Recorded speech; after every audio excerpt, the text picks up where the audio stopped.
Благодарю. Мажоритарный состав, кого вчера сыграли Ивана Миникова и Петра Калуга. Мажоритарный состав.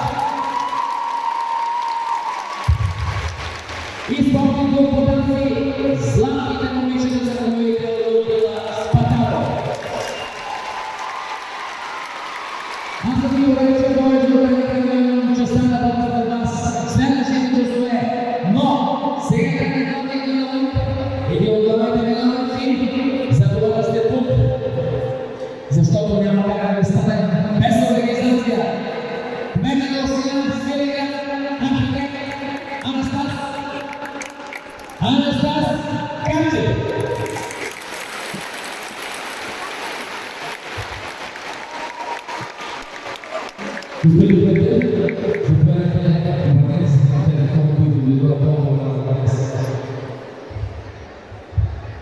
Уважаеми дами и господа, скъпи деца, за мен е чест да съм днес сред вас, да имам удоволствието да ви благодаря, че ми подкрепихте този значим ден на Свиленград.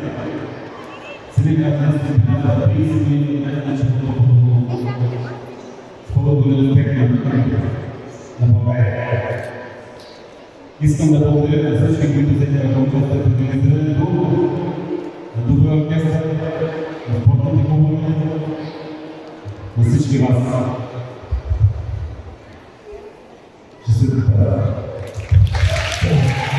Честит!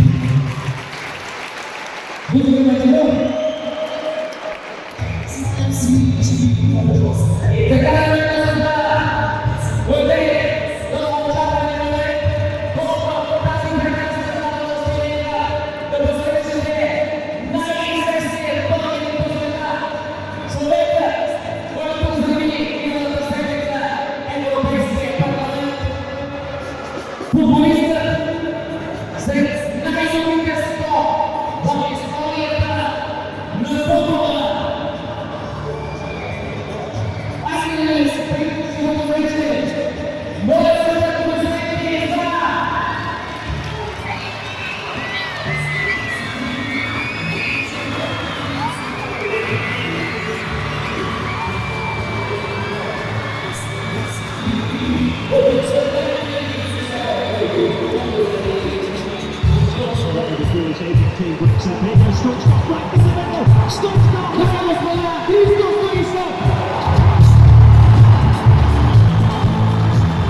Изключително съм щастлив, че днес имам възможността да бъда в Свиленград.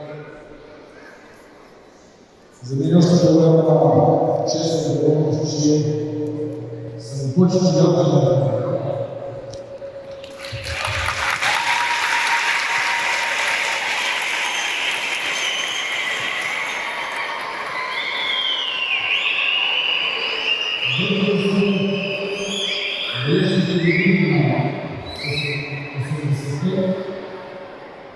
където има възможността, когато е останали, много пъти сме играли в Средния град, има възможността да играе с двама изключително проектни